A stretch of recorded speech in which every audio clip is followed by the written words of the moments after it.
paz de Jeová, a paz de Jesus Cristo, a paz do Espírito Santo esteja somente que vocês são inscritos neste canal, né? Que vocês estão inscritos nesses dois canais aí, igual eu já falei, nesse aqui e no outro, do YouTube.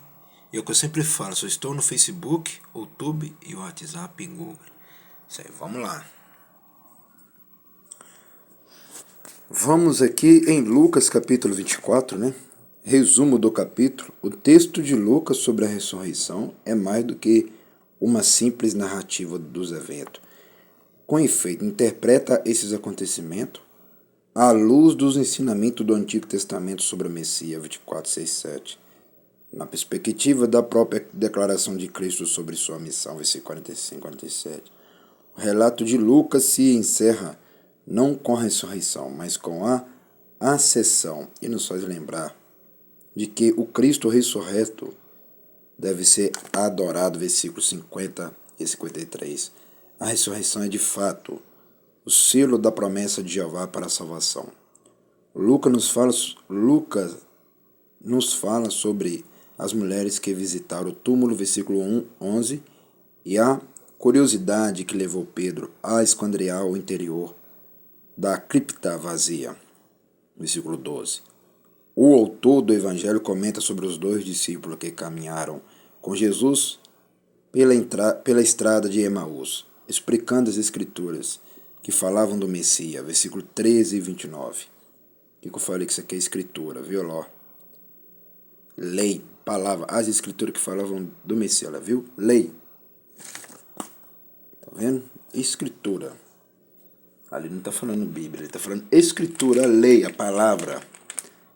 Por isso que eu falo para vocês que esse ministério só acredita dessa forma aí. Entendeu?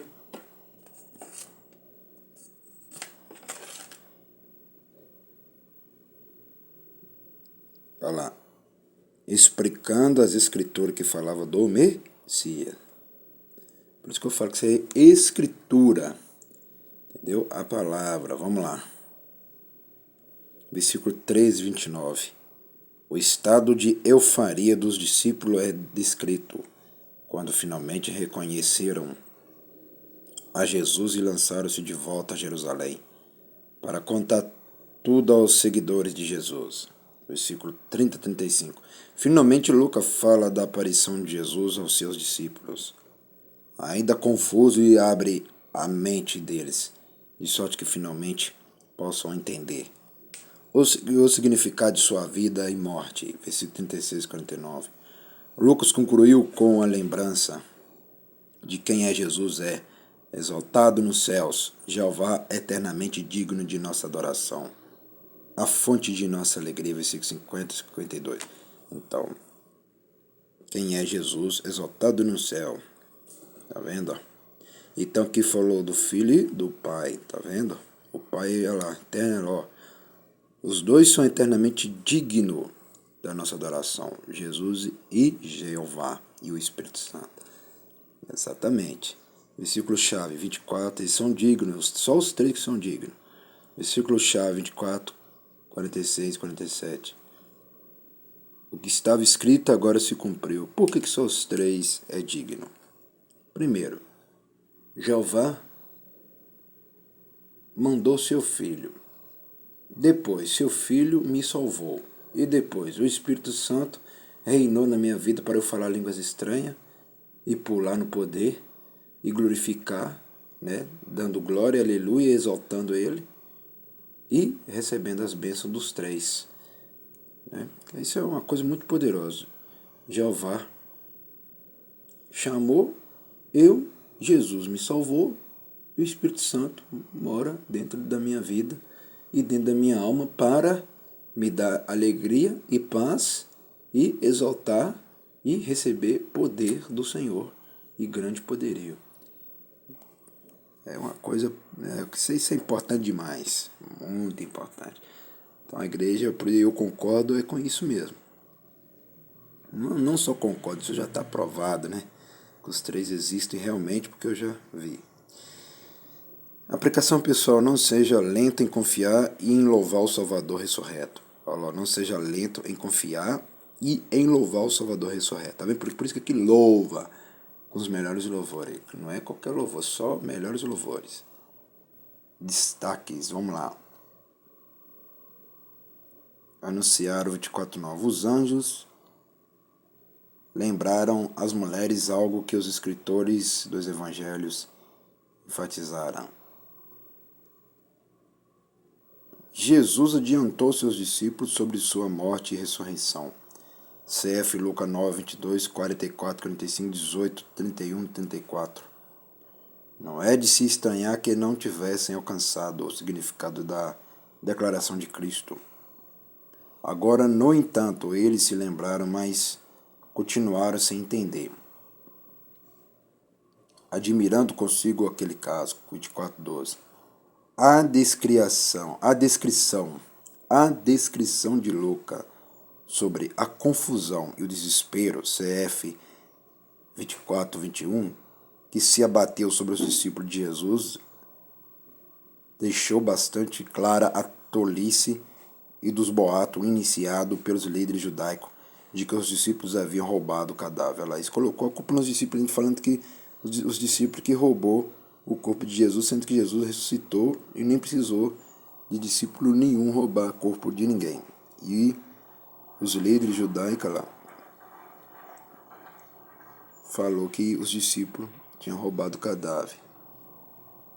Tudo isso aqui é inveja e olho grande de falsidade na época. Vamos lá. A morte de Jesus significava o fim de todas as esperanças. Era preciso ser uma pessoa desequilibrada para honrar a morte de seu líder, fingindo que havia ressuscitado. Nécios 24:25. No caminho para Emaús, Jesus usou a palavra anoetos para seus dois acompanhantes. Dos seis acontecimentos,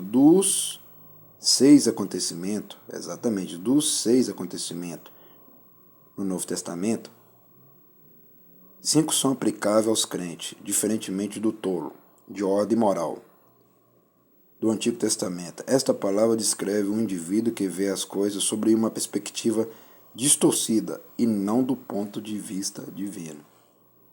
Jesus então prosseguiu demonstrando o ponto de vista divino sobre sua própria morte ao voltar-se a olhar para as escrituras do Antigo Testamento, a fim de demonstrar que o Messias teria de sofrer essas coisas para somente então entrar em sua glória.